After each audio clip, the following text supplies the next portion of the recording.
नमस्कार, मैं हूं दिलीप तिवारी और आप देख रहे हैं जी मीडिया। हमारे साथ है आज एक खास मेहमान है। जी हां, ये चेहरा गुजरात का बड़ा चेहरा है। कांग्रेस के राष्ट्रीय महासचिव हैं, दिल्ली और बिहार के प्रभारी हैं कांग्रेस की तरफ से।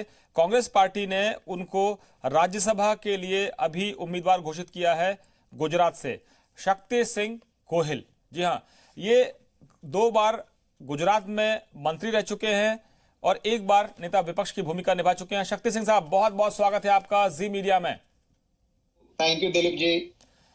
कहते हैं कि एक जंगल में एक शेर ही काफी होता है, तो गुजरात का एक शेर दिल्ली में है और दूसरे शेर को बुलाया गया है, तो मुकाबला तो आपके राष्ट्रीय अध्यक्ष करेंगे, राहुल गांधी करेंगे, जो पहले अध्यक्ष रहे हैं, अब सोनिया गांधी हैं।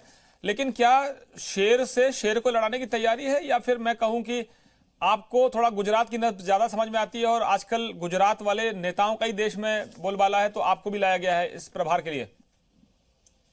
देखिए, लोकतंत्र में जनता शेर होती है, ना मोदी शेर है ना मैं शेर हूं। और हम लोगों को अहंकार की बजाय लोक सेवक के नाते लोक सेवक बन के ही काम करना होगा।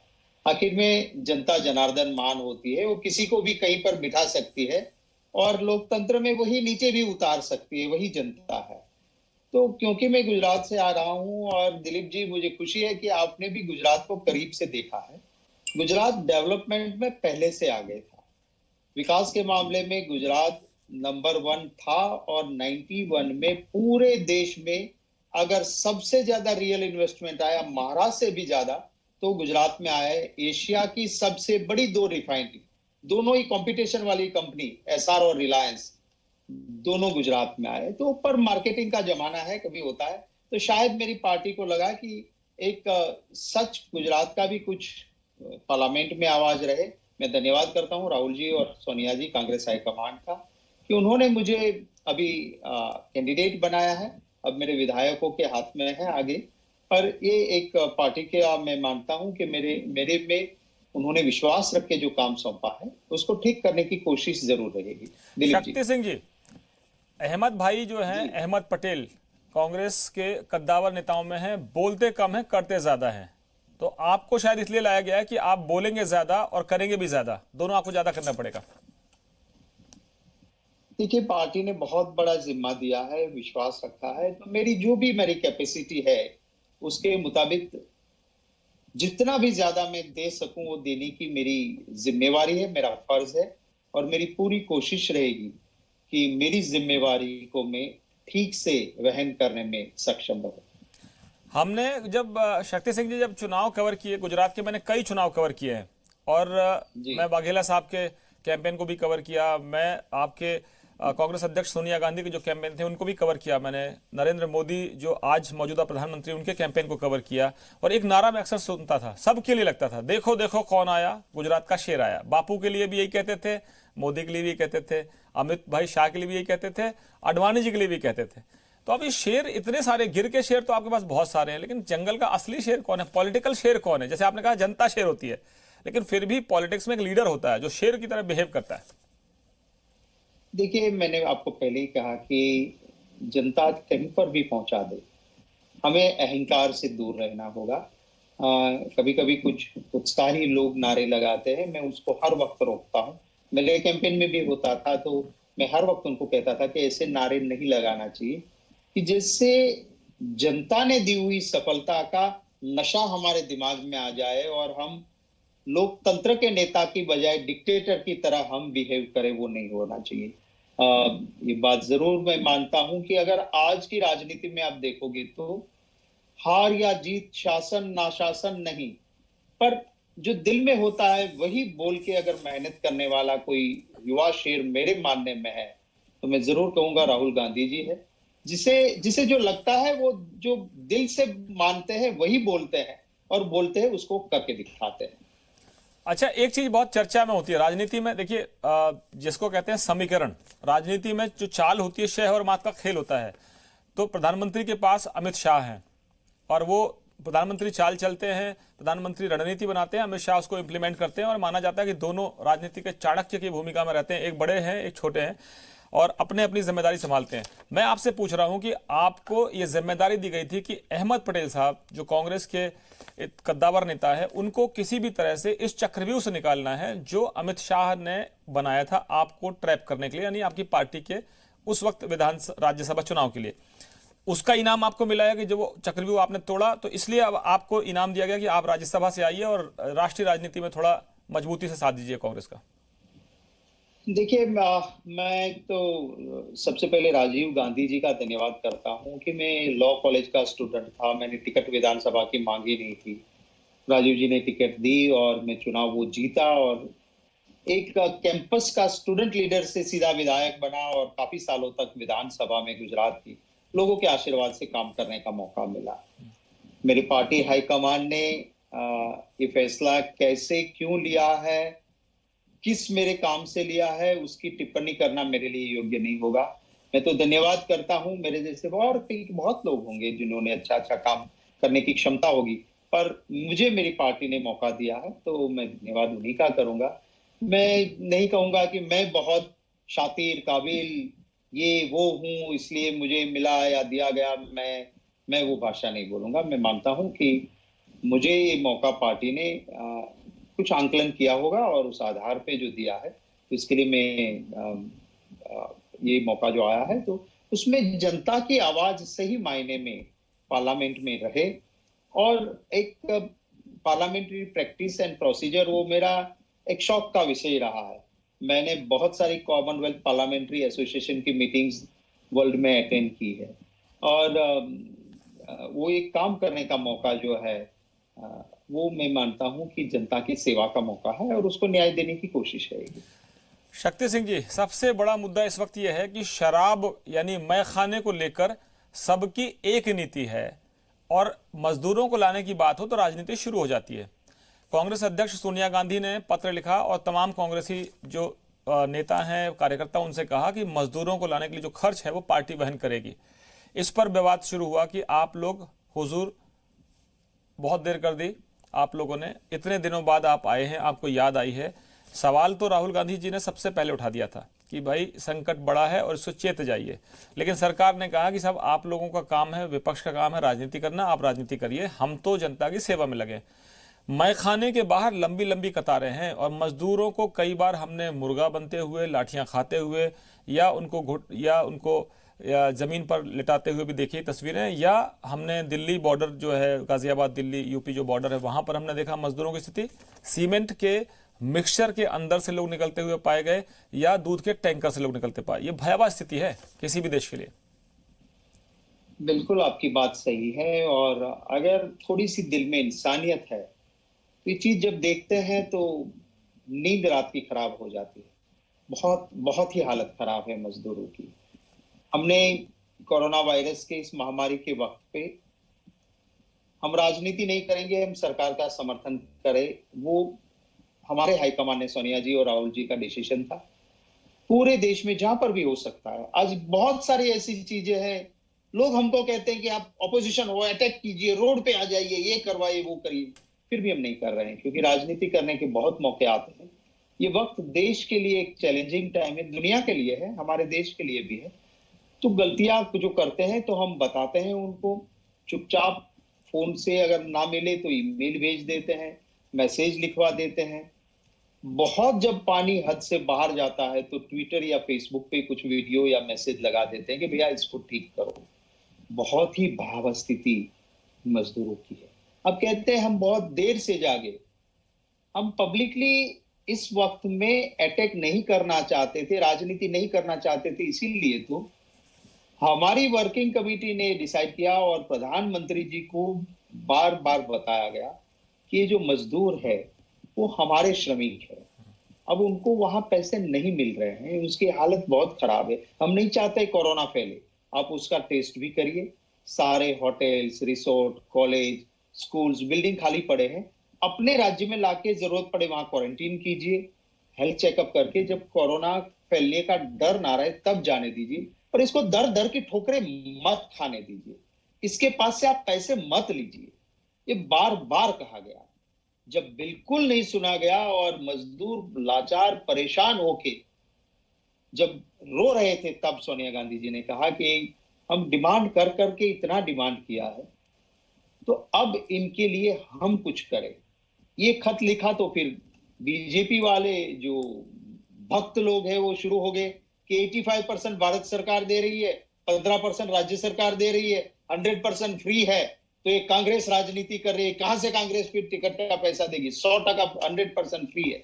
फिर जब रेलवे का सर्कुलर हमने लगा दिया कि भैया ये सर्कुलर है, हमने ये लगा दिया कि देखिए मजदूर बेचारा रोके कह रहा है कि मेरे से इतना पैसा लिया, एक टिकट है, फिर भी नहीं मान रहे थे। आज मैंने एक वीडियो लगाया गुजरात सीएम के सेक्रेटरी का वीडियो, जिसमें वो खुद कह रहे हैं कि श्रमिक को अपना पैसा खुद ही देना होगा।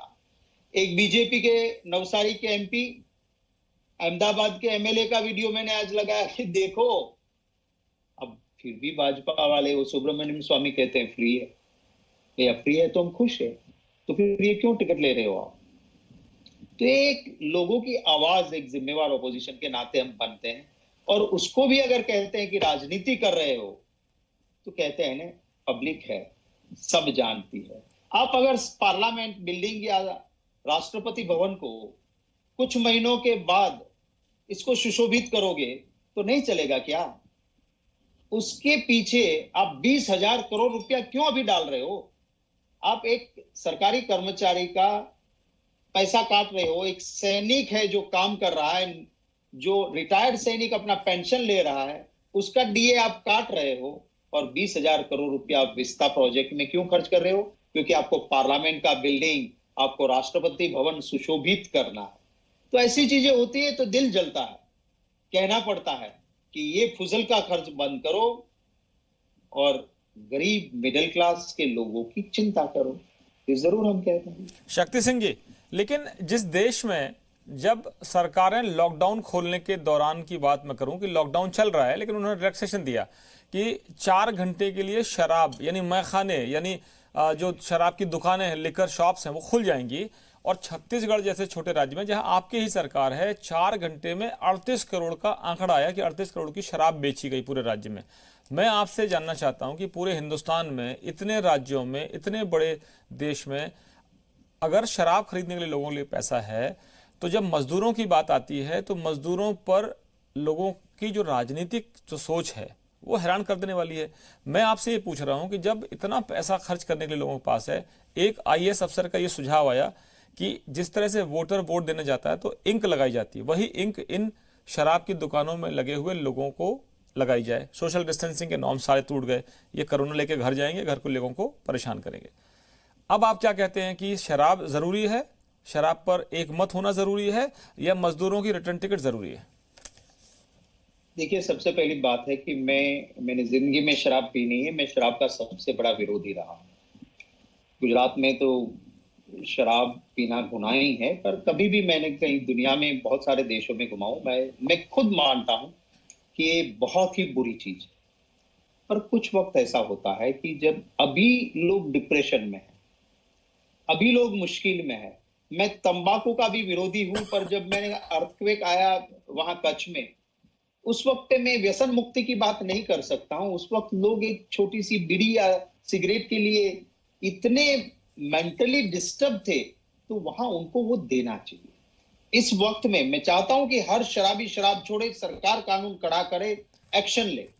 पर इस माहौल में अगर हम उसको भाषण देंगे कि इस वक्त शराब नहीं पियो या नहीं लेने चाहिए, मैं मानता हूं वो भी ठीक नहीं। दूसरा, पैसा जो खर्च कर रहे हैं, एक्साइज और भी बढ़ाए। मैं तो कहता हूं शराब इतनी महंगी कर दो, अगर आपके पास आमदनी नहीं तो हर स्टेट गवर्नमेंट को टैक्स बढ़ा दीजिए शराब पे। अगर शराबी पैसा ज्यादा देगा, वो पैसा गरीब के लिए आप खर्च करो। और शराब पीने वाला आदमी है वो वही होगा जिसके पास एक्स्ट्रा धन है।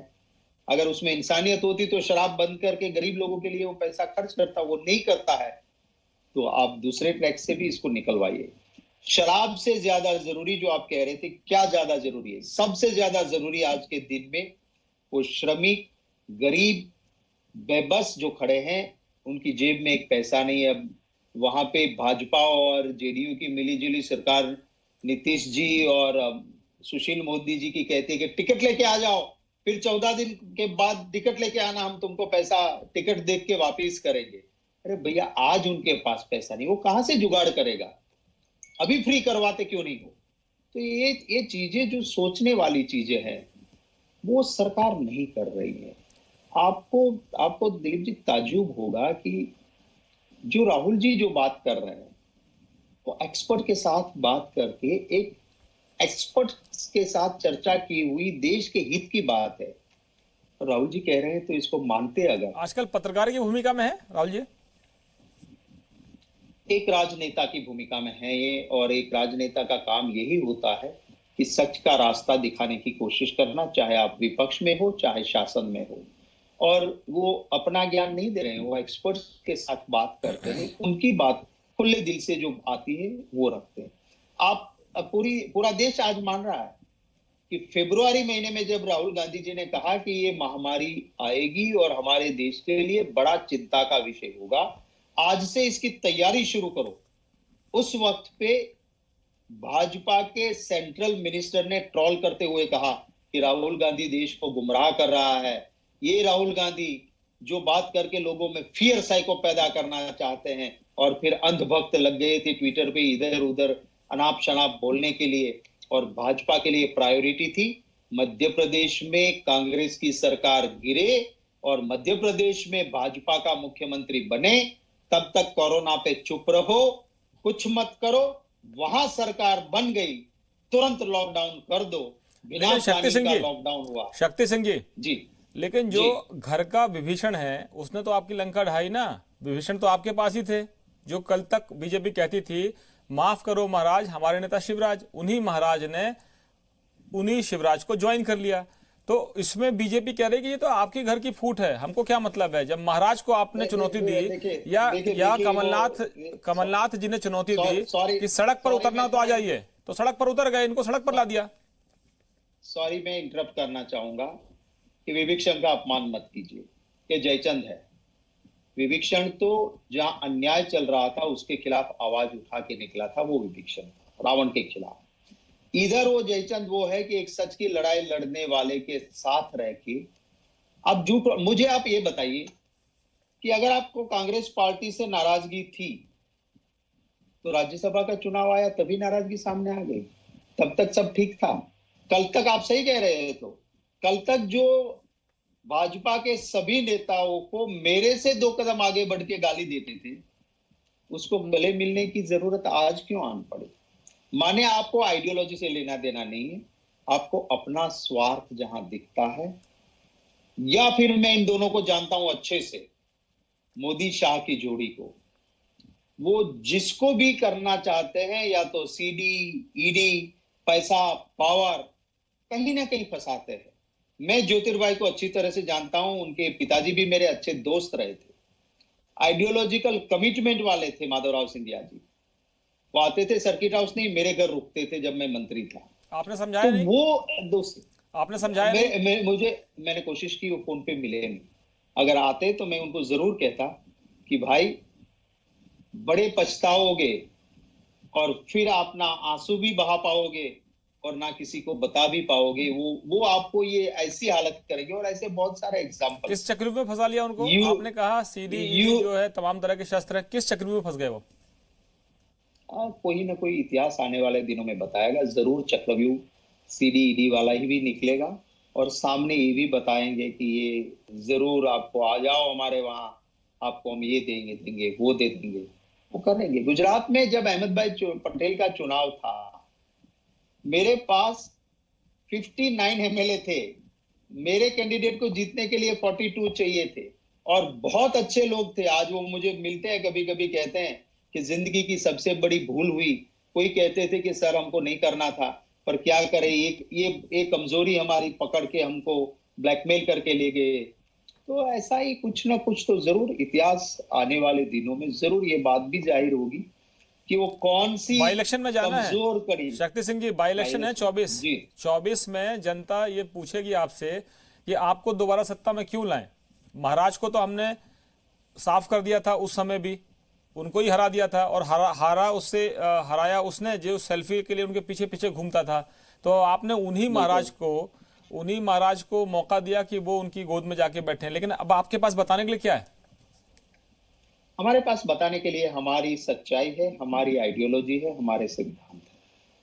इस देश में चाहे कोई भी कह दे, इस देश में कोई भी कह दे, अगर हम जात बात प्रांत भाषा की बात करके इस देश की राजनीति करेंगे, हो सकता है राजनीतिक फायदा जरूर हो सकता है, पर देश इससे कमजोर होता है। वो आइडियोलॉजी हमारी जो है, देश की आजादी के वक्त से लेके हमारे मुखियाओं ने जो बनाया संविधान, उसकी उस विचारधारा के साथ हम हैं। दूसरी बात यह है कि जनता का मध्य प्रदेश की मैंडेट था, भाजपा ऑपोजिशन में जाए, कांग्रेस पावर में आए। ये लोग हमको छोड़ के गए मंत्री बनने के लिए, ये हमको छोड़ के गए स्वार्थ के लिए, ये हमको छोड़ के गए नहीं गए कोई सिद्धांत या हमारी गलती के लिए। अगर सिद्धांत से जाते तो कह देते कि मैं विरोध करता हूं, मेरी विचारधारा नहीं छोड़ूंगा, मैं रिजाइन करता हूं, पर जिस विचारधारा को कल तक मैं गाली देता था उसको मैं गले नहीं लगा सकता हूं। हाँ, वो कहते तो मैं मानता और जनता भी मानती। गुजरात का इतिहास है, जो जो भी लोग इस तरह से कांग्रेस छोड़ के गए, गुजरात की जनता ने उसको परास्त किया है, हरा दिया है, दोबारा उसको जीत नहीं दी है। और मध्य प्रदेश की जनता भी, मुझे विश्वास है कि ऐसे लोग हैं जो खुदगर्जी के लिए अपने आप को बेच के गए हैं, विचारधारा को बेच के गए हैं, उन्हें जनता का आशीर्वाद कतई नहीं मिलेगा। तो पार्टी ने प्रभारी जो महासचिव थे उनको भी हटाया है, और जिनको लाए हैं उम्मीद कर रहे हैं मुकुल वासनिक साहब से कि थोड़ा करिश्मा हो जाएगा, ऐसा संभव है? देखिए, आखिर मुझे विश्वास पूरा है, क्योंकि वहां की जनता का ये मैंडेट था कि 5 साल के लिए कांग्रेस पावर में है। तो ये सिर्फ कांग्रेस के साथ नहीं, गद्दारी या ठगा गया है, वो मध्य प्रदेश की जनता को ठगा गया है, और इसका बदला जनता जरूर लेगी। मुकुल वासनिक जी हमारे सुलझे हुए बहुत ही सबसे सीनियर जनरल सेक्रेटरी में से, सबसे लंबा अरसा जनरल सेक्रेटरी में मुकुल भाई का रहा है, तो सबको साथ लेंगे। और मुझे पूरा विश्वास है कि वहां के कार्यकर्ता और नेता एक मिलकर लड़ेंगे और जनता आशीर्वाद देगी। आखिर में लोकतंत्र में जनता जनार्दन महान है, और जनता के आशीर्वाद से अच्छे नतीजे आए। कमलनाथ तो इशारों इशारों में कह रहे हैं कि मुझे धोखा हो गया, मैंने भरोसा कर लिया पूर्व मुख्यमंत्री दिग्विजय सिंह पर, और कुछ विधायकों ने मुझे भरोसा दिलाया था कि हम वापस आ जाएंगे, लेकिन ये धोखा जो हो गया इस वजह से सरकार चली गई। नहीं, अगर कमलनाथ जी का ठीक से बयान मैंने भी देखा है, तो बहुत साफ किया था कि दिग्विजय सिंह जी ने मुझे कहा था, पर दिग्विजय सिंह जी ने जिनके ऊपर विश्वास रखा था वो विश्वास ठीक नहीं रहा, और उसी के ऊपर मैंने विश्वास रखा था, तो उस वजह से मेरी सरकार हुई। वो था दिग्विजय सिंह जी ने जिनकी बात में विश्वास रखा था, वो होता है कभी कभी, और इस विश्वास पर कमलनाथ जी भी थे। पर मैं मानता हूं कि जो गए हैं ना, उसको भी कहीं ना कहीं ऐसे मजबूर करते हैं ये लोग, पावर का इतना मिसयूज करते हैं कि जाने वाले भी कोई दिल से नहीं गए होंगे, मजबूरी के हालत ऐसे खड़े किए जाते हैं। और इसीलिए जब आदमी दिल से नहीं जाने वाला होता है, तो वो जब बात करता है तो उस पर कोई ना कोई विश्वास जरूर बन बैठता है। तो उस विश्वास की वजह से शायद दिग्विजय सिंह जी को विश्वास बना, और वही बने हुए विश्वास उन्होंने कमलनाथ जी को दिया था। तो कमलनाथ जी को भी विश्वास था कि नहीं, ये पार्टी छोड़ के नहीं जाएंगे। तो उसी को चलते मैं मानता हूं कि जो कुछ हुआ वो मध्य प्रदेश में हुआ। कोरोना को लेकर राजनीति नहीं होनी चाहिए शक्ति सिंह जी, लेकिन कांग्रेस अध्यक्ष सोनिया गांधी ने जिस तरह से कांग्रेस की पूरी टीम के साथ मिलकर सरकार को कटघरे में खड़ा किया कि कोरोना के संकट में भी आपने इसको हिंदू मुस्लिम डिवाइड कर दिया। लेकिन बीजेपी का आरोप यह है, और भी आपके विरोधी जो उनका आरोप है, कि जब मौलाना साद के मरकज से तबलीगी जमात के लोग निकलते हैं, कोरोना फैलाते हैं, तो कांग्रेस चुप्पी साध लेती है, अरविंद केजरीवाल चुप्पी साध लेते हैं, और जब हिंदू आतंकवाद की बात आएगी तो आप खुलकर बोलेंगे। तो ये आपके ऊपर डबल स्टैंडर्ड का आरोप वो लगा रहे हैं कि आप ही जो है राजनीति करते हो, और अगर कहीं मसला आ जाए तो आपको सहयोग की जरूरत पड़े तो आप शिवसेना के बाल ठाकरे साहब के बेटे के साथ चले जाओगे, जो कल तक आपकी पूरी पार्टी को गाली देते रहे हैं। तो आपने भी तो सिद्धांतों से समझौता कर लिया। देखिए, आपके 3 सवाल एक ही बात में हैं, मैं तीनों का आपको जवाब देना चाहता हूं। सबसे पहली बात यह है कि मजहब की राजनीति भारतीय जनता पार्टी करती है, और हमने जब भी जहां पर भी कोई गलत करता है वो गलत ही होता है। हमने चाहे कसाब को फांसी देने की बात हो या लड़ने की बात हो, और कोई गलत करता है तो उसको सबसे ज्यादा, इतिहास देख लीजिए, कांग्रेस पार्टी ने कभी किसी गुनहगार को सजा देने में कभी पीछे नहीं हटी। पर मजहब के नाम पे राजनीति माने कोई एक गलती करे तो पूरी कम्युनिटी को गाली दो, चाहे हिंदू चाहे मुसलमान। आतंकवाद का कोई रंग नहीं होता है। रावण सीता जी को उठाने के लिए भगवे कपड़े पहन के आया था, ऋषि बन के आया था, तो क्या वो आतंकवादी नहीं था? वो भी आतंकवादी था। तो जो भी आतंक करता है, हिंदू हो मुसलमान हो, हम उनके खिलाफ है।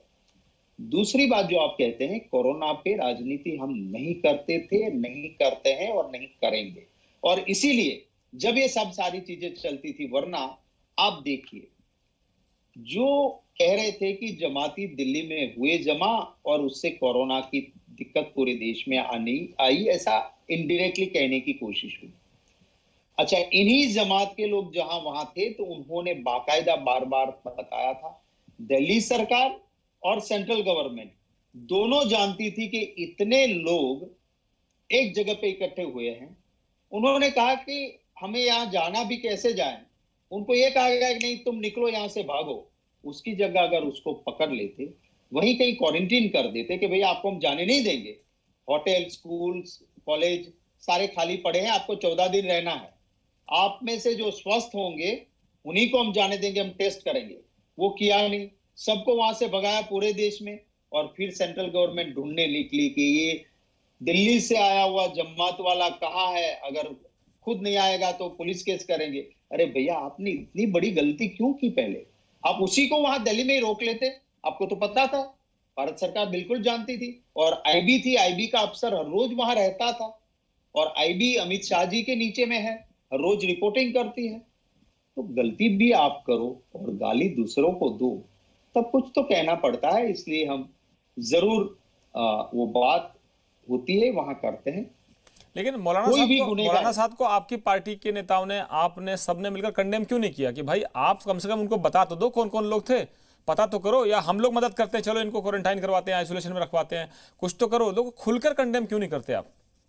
नहीं, हमने कहा था, उसी वक्त कहा था, हमारा ऑफिशियल स्पोक्स पर्सन का जो प्रेस कॉन्फ्रेंस हुआ उसमें भी हमने कहा था कि ये सहयोग भी करें, नाम भी बताएं, और जहां जहां पर भी आप देख लीजिए कि छोटे कार्यकर्ता हो या मेरे जैसा कोई हो या हमारा टॉप लेवल का नेता हो, हमने सबने कहा कि एडमिनिस्ट्रेशन को पूरा सहयोग कीजिए, डॉक्टर, पुलिस, पैरामेडिकल स्टाफ ये हमारे लिए काम कर रहे हैं। अगर कोई भी इसके खिलाफ करता है तो उसको कड़ी से कड़ी सजा दो। वो मांग भी हम करने वाले, हमने किसी से, और हम आज भी मानते हैं कि इसका पूरा सहयोग पूरी तरह से होना चाहिए, और अगर कोई इसमें गलती करता है तो उसको कड़ी से कड़ी सजा भी होनी चाहिए। दिल्ली में होम मिनिस्ट्री के अंडर में दिल्ली पुलिस आती है, पूरी इंटेलिजेंस एजेंसियां, आज तक मौलाना साहब को गिरफ्तार नहीं कर पाए हैं। ना उनको नोटिस पे नोटिस दिया जा रहा है, 1 notice, 2 notice, 3 notice, 4 notice, 5 notice.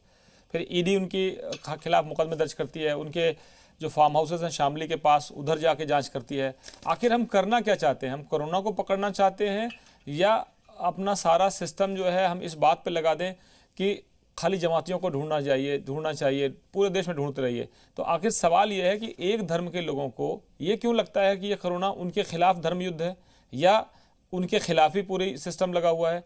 तो हमको समझाना भी तो पड़ेगा कि भाई ये कोरोना के खिलाफ युद्ध है, आपके धर्म के खिलाफ युद्ध नहीं है, बल्कि हिंदुस्तान का धर्म युद्ध है कोरोना के खिलाफ। सारे धर्म मिलकर लड़ेंगे तभी हम कोरोना को हरा पाएंगे। तो ये एक समुदाय को ऐसा क्यों लगने लगता है कि सब कुछ जो हो रहा है उसके खिलाफ ही जा रहा है? हम सबकी जिम्मेदारी है ये मिलकर बताने की कि भाई ये किसी समुदाय विशेष के खिलाफ नहीं है। बिल्कुल सही बात आपने कही, और इसीलिए आपने देखा होगा कि जब अहमदाबाद में पुलिस ऑफिसर्स ने कहा कि कुछ एरिया में गलतफहमियां है तो इसको ठीक करो, कांग्रेस के नेताओं को हमने कहा कि आप जहां जा सकते जाइए। मेरा विधायक है, माइनॉरिटी के विधायक है, गयासुद्दीन शेख और इमरान खेड़ावाला, दोनों गए माइनॉरिटी के लोगों के बीच में, समझा के सबका टेस्ट करवाना, फिजिकल डिस्टेंस मेंटेन करना, पुलिस की बात मानना, डॉक्टर, वो सब करवाया। ये कहा कि आप लोग माइक पे कहिए, रिक्शों में घूम के, इमरान खेड़ावाला का मेरे ट्विटर पे मैंने उसका वीडियो लगाया था, पुलिस अफसर साथ में खड़ा है और ये सबको समझा रहा है कि ये लड़ाई जो है ये कोरोना के खिलाफ है, किसी को मजहब के नाम पे अगर आपको कोई कहता है तो बात मत सुनो, टेस्ट भी करो, डॉक्टर और पुलिस को पूरा सहयोग करो। और इमरान खेड़ावाला इन लोगों के बीच घूम रहा था, उसी दौरान उसी को कोरोना लग गया, कोरोना हो गया, वो अस्पताल में रहा, वहां से बाहर से निकला। उसने पहले कहा कि मेरा प्लाज्मा अगर किसी की जान बचा सकता है, हिंदू हो या मुसलमान, मेरा खून लीजिए, मेरा प्लाज्मा आप यूज कीजिए। तो हम ये करते हैं, पर ये positive stories, unfortunately positive stories इतनी नहीं आती है। लेकिन हम तो आपको पूरा मौका दे रहे हैं शक्ति सिंह जी, हम तो आपको पूरा मौका दे रहे हैं कि आपकी स्टोरी हिंदुस्तान नहीं पूरी दुनिया सुनेगी, जो आप बता रहे हैं वो पूरी दुनिया सुनेगी। मैं एक बात आपको और भी कहना चाहता हूं। जब महाराष्ट्र में 2 साधु की हत्या हुई, उस साधु की हत्या के बाद जो माहौल खड़ा किया गया, अब देखिए उसमें एक भी मुस्लिम का घर नहीं था वहां, फिर भी ऐसा माहौल खड़ा किया गया कि मुसलमानों ने मारा। और सच्चाई क्या थी? किसी ने सवाल किया? किसी ने भी दिलीप भाई सवाल नहीं किया कि ये साधु निकले थे सूरत जाने के लिए, दमन के पास जिस पुलिस ने रोका रात को, उस पुलिस ने अगर उसको कहा होता कि रात यहीं रुक जाओ, तुम्हारे पास नहीं है, सुबह वापस जहां से आया जाओ, उसको रात को वहां से भगाया, रात को भगाते नहीं तो ये हादसा नहीं होता। और दमन की पुलिस आती है अमित शाह के नीचे, वो दमन की पुलिस आती है, वो यूनियन टेरिटरी है, अमित शाह के नीचे आती है। मैंने किसी भी मीडिया के साथी को अमित शाह को सवाल करके नहीं कहा दमन के उस पुलिस वालों के ऊपर क्या एक्शन लिया। अगर वो हिंदू साधुओं को नहीं भगाते तो वो जहां जाके मारे गए वो वहां नहीं मारे गए। पर क्या करे, कभी कभी जो उद्धव ठाकरे जी और वहां मिलीजुली सरकार ने 110 लोगों को अरेस्ट कर लिया, कड़ी से कड़ी कानूनी जो भी हो सकता है वो करने की कोशिश के बावजूद इस तरह से माहौल दिलों को तोड़ने वाला खड़ा किया जाता है। शक्ति सिंह जी, 2 तस्वीरें हमने देखी हैं मुल्क में। एक तस्वीर यह थी कि जब डॉक्टरों पर पथराव हुआ, पुलिस वालों पर चाकू चले, डॉक्टरों पर चापड़ तलवार से हमला हुआ, डॉक्टरों के लिए फूल बरसाए गए। वो माइनॉरिटी कम्युनिटी ही थी जो एक वृद्ध हिंदू महिला की मृत्यु हो जाने पर उसके परिवार के लोगों के ना आने पर खुद उसका अंतिम संस्कार करते हैं। फिर इंदौर में माइनॉरिटी के लोग बाकायदे अखबारों में, उस समय अखबार छप रहे थे, उनमें विज्ञापन देकर उन्होंने माफ़ी मांगी कि हमारे समुदाय के कुछ लोगों ने यह गलती किया है, हम इससे शर्मिंदा हैं और हम इसका पश्चाताप करेंगे, डॉक्टरों पर फूल बरसाए। एक तस्वीर आई पटियाला से जहां एएसआई हरजीत सिंह का हाथ काट लिया गया, वो भी एक समुदाय विशेष के लोग थे। हम हिंदू, मुस्लिम, सिख, ईसाई पर नहीं जाएंगे, लेकिन मैं आपसे ये जानना चाहता हूं कि पूरे हिंदुस्तान के तमाम पॉलिटिकल पार्टीज के नेताओं ने कभी एक सुर में ये कंडेम नहीं किया खड़े होकर कि माइनॉरिटी के लोग हों या और भी कोई धर्म के लोग हों, आपने जो डॉक्टरों पर हमला किया ये गलत किया है, आप गलत कर रहे हैं क्योंकि ये आज के भगवान हैं। ये भगवान को आपने नहीं देखा होगा, लेकिन ये धरती के असली भगवान यही हैं, यही नर्सेस, यही डॉक्टर्स, यही पुलिस वाले। जिस पुलिस की इमेज हमारे मन में थी कि ये भ्रष्ट हैं, ये अपराधियों को संरक्षण देते हैं, आज वही पुलिस वाले आपकी जान बचाने के लिए रक्षक बने हुए, कईयों ने अपनी जान गंवा दी। मैं आपसे जानना चाहता हूं कि क्या ऑल पॉलिटिकल लीडर्स या across the political line boundaries खत्म करके क्या एक सुर में हम मौलाना साहब को कंडेम करें, डॉक्टरों पर हमला करने वालों को कंडेम करें, एएसआई का हाथ काटने वाले को कंडेम करें, और जो फूल बरसाते हैं, जो एक वृद्ध महिला, हिंदू महिला का अंतिम संस्कार करते हैं, उनको हम कहें ये हमारे कोरोना वॉरियर्स, हम सल्यूट करते हैं। चाहे वो सोनिया गांधी जी हों, चाहे प्रधानमंत्री हों, चाहे मुलायम सिंह की पार्टी हो, चाहे आपके सहयोगी और भी दल हैं जो हों, या विरोधी दल हों, मैं किसी की बात नहीं कर रहा हूं। ममता बनर्जी अपने एजेंडे पर चल रही हैं या आप कह रहे हैं कि नीतीश कुमार अपने एजेंडे पर चल रहे हैं, तो देश के जो लोग हैं वो एक सुर में देखना चाहते हैं कि कोरोना की फाइट आप लोग फाइट करेंगे तो कोरोना से फाइट कौन करेगा? बिल्कुल सही बात है आपकी दिलीप भाई, मैं अप्रिशिएट करता हूं आपकी इस भावना को। जो बड़ा भाई होता है उसे पहले करनी पड़ती है। माने जो पार्टी इन पावर है उनको अपोजिशन में विश्वास नहीं लेना चाहिए। देखिए आप राजस्थान सरकार को, अशोक गहलोत जी ज्यादा सफल रहे क्योंकि उन्होंने पहले से ही अपोजिशन को बुला के, सभी मजहब के मुखियाओं को बुला के, चाहे हिंदू हो, मुस्लिम हो, सिख हो, ईसाई हो, बुला के उनके पॉजिटिव सजेशंस क्या है, आप सबको विश्वास में लेके काम करते हैं। उनका मॉडल पूरी दुनिया में चर्चा में है कि अशोक गहलोत ने एक जगह पे जो कंट्रोल किया वो मॉडल सारे। प्रधानमंत्री जी ने ऑपोजिशन के साथ, ऑपोजिशन की बात भी नहीं सुनने की तैयारी है, ना बात करने की तैयारी थी। जब बहुत देर से वीडियो कॉन्फ्रेंस ये वो हुआ, फिर भी मैं भी ये भी मानता हूं, आपने देखा होगा कि हमारी पहली जो वीडियो कॉन्फ्रेंस से हमारी कांग्रेस वर्किंग कमेटी की मीटिंग हुई, उसमें हमने रेजोल्यूशन पास किया।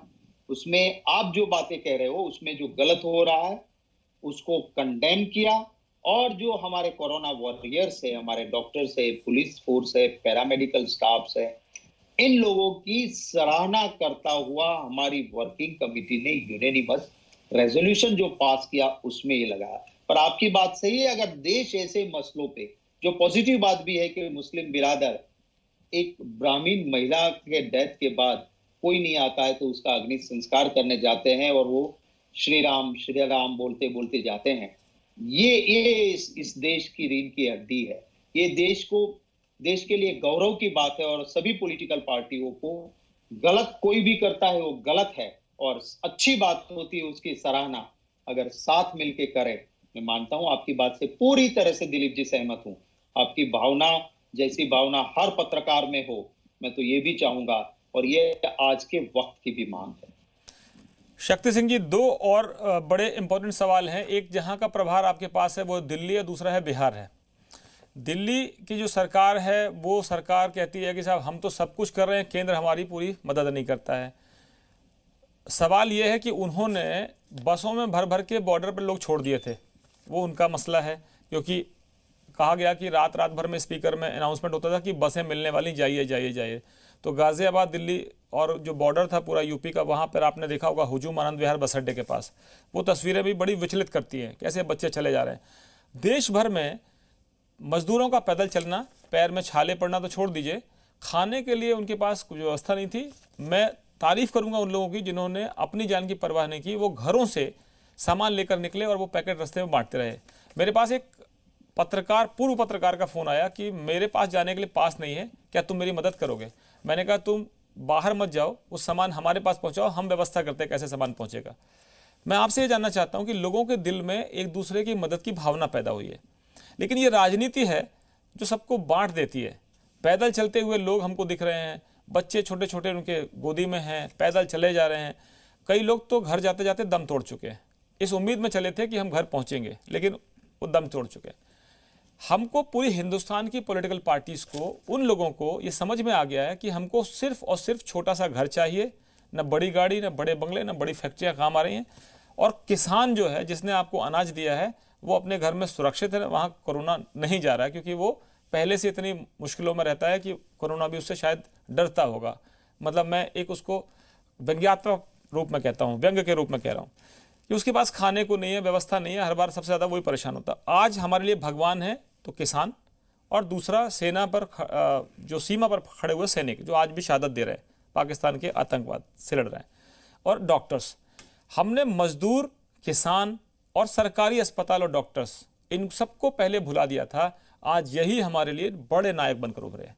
इस पर क्या सारी पॉलिटिकल पार्टीज एकमत होकर सब कुछ रिसोर्सेस इस पर डालेंगी? क्योंकि आप मजदूरों की हालत देख लीजिए, पूरे देश में, हिंदुस्तान में जगह जगह से तस्वीर आ रही है, साहब हमको घर पहुंचा दीजिए, हमको कुछ नहीं चाहिए, सिर्फ घर पहुंचा दीजिए।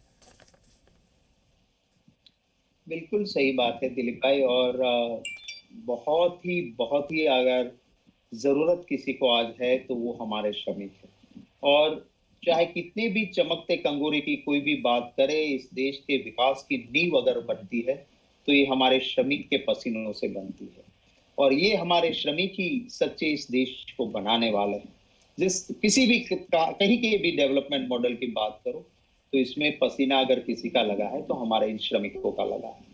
और आज जो उनकी अनदेखी हो रही है, मैं मानता हूं अपनी सरकार के लिए टॉप प्रायोरिटी यही होनी चाहिए। हमने देखा अहमदाबाद से लोग पैदल चल पड़े थे राजस्थान जाने के लिए रोड पे।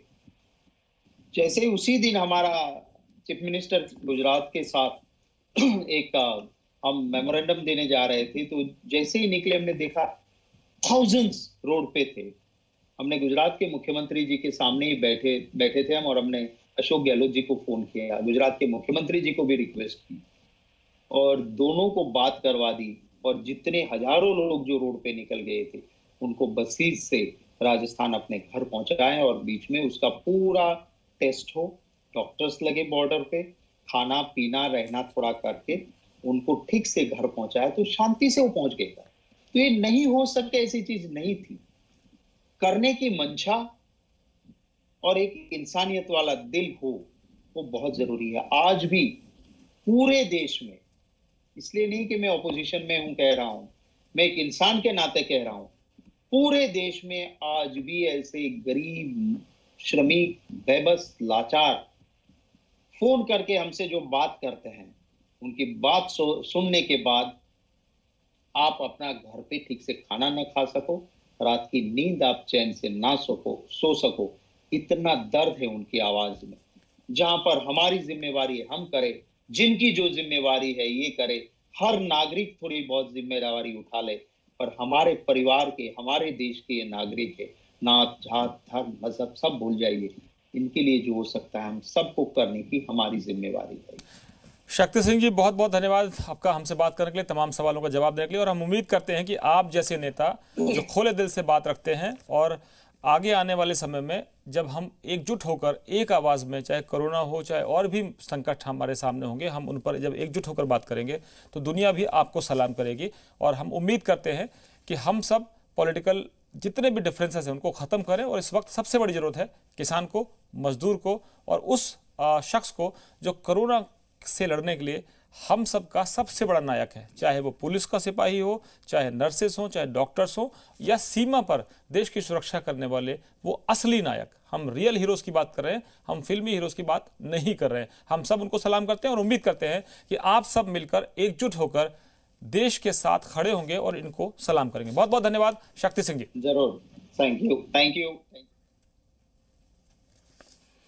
तो आपने सुना शक्ति सिंह जी को, जो राष्ट्रीय महासचिव हैं, कांग्रेस के 2 राज्यों के प्रभारी हैं और आने वाले समय में राज्यसभा के लिए उम्मीदवार हैं, चुनाव लड़ेंगे कांग्रेस की तरफ से।